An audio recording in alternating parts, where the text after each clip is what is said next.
In today's video, I'm going to talk about 5 things that you should avoid in your PTE exam. 5 things that you should never do in your exam. And if you take care of all of these 5 things, you can see your score jump by at least 5 points. That's how important these 5 things are. Let's start without wasting any time. First of all, do not waste time on reading the instructions. Now, this is something very obvious, but a lot of students, a lot of test takers, they do not follow this.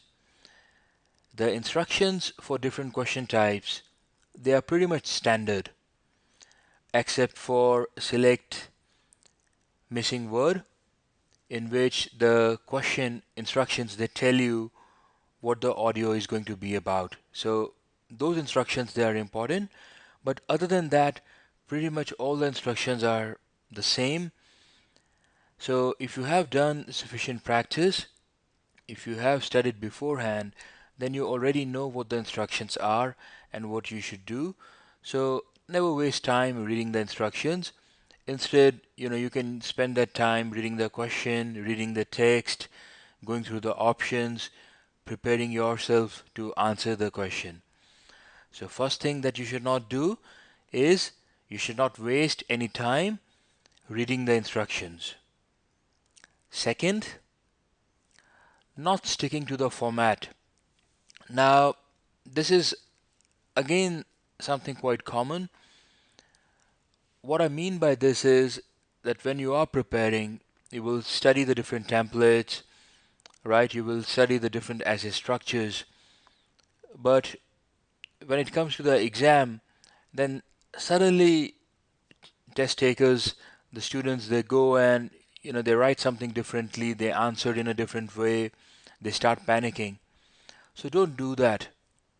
What you have done in the practice, the formats, the templates, the structures that you have used during the practice with which you have prepared, just stick to those formats, just stick to those templates and structures in the exam as well. Develop a system and follow that system. If you try to suddenly change things in the exam, while answering the questions, you will obviously end up making a lot of mistakes. So please don't do that. Stick to the format always. Third, finishing questions early.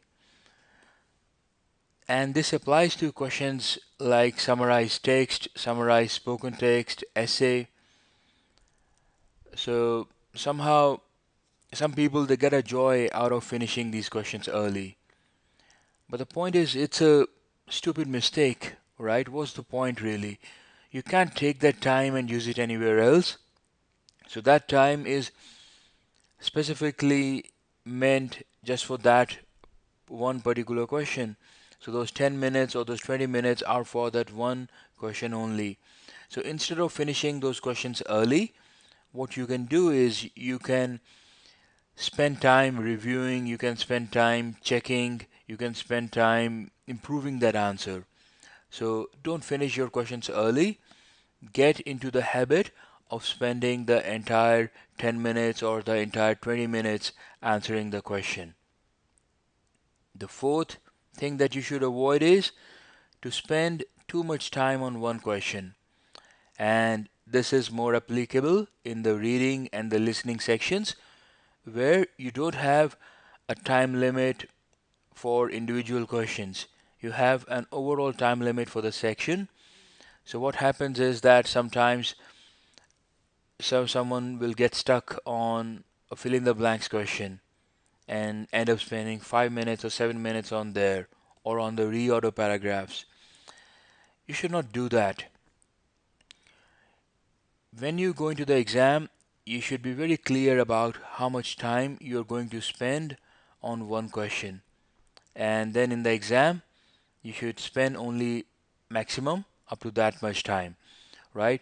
So during your practice, you should try to figure out how much time on an average you should spend on a fill in the blanks, how much time you need to spend on the reorder paragraph.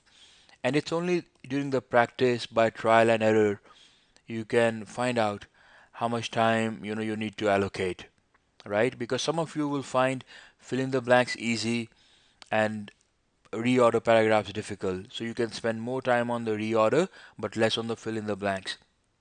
Others, they will find reorder very easy, so they can spend lesser time on reorder.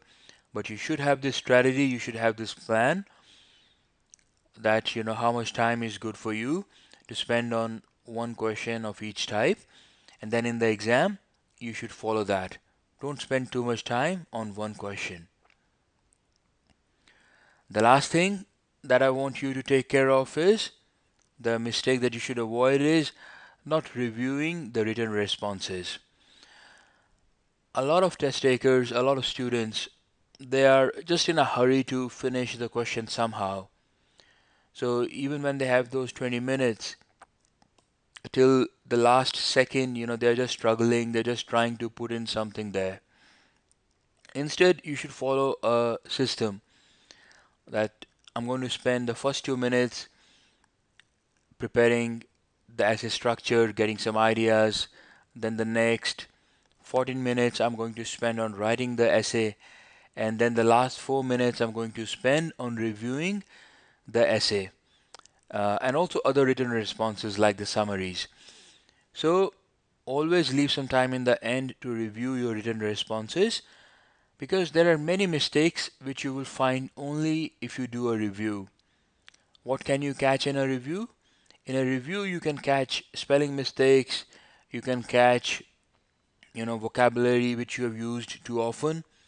So instead of using the same words again and again, you can change the vocabulary, you can improve your sentence structures, right?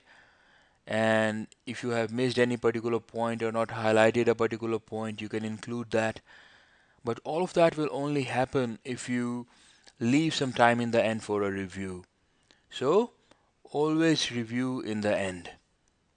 Okay, so always leave some time in the end to review your written responses. So that was the fifth and the last thing which I want you to avoid. If you take care of these things, 100% sure you will see your score jump by at least 5 points or more, right? Depending upon, how many of these mistakes you have been making. So please follow these. And remember to like the video, remember to subscribe to the channel, and please check the video description below. Go to surewayenglish.com website. You can start your free PTE course there and find many other useful PTE practice materials. Alright, keep preparing, keep working hard, and I'll see you in the next PTE video. All the best. Bye.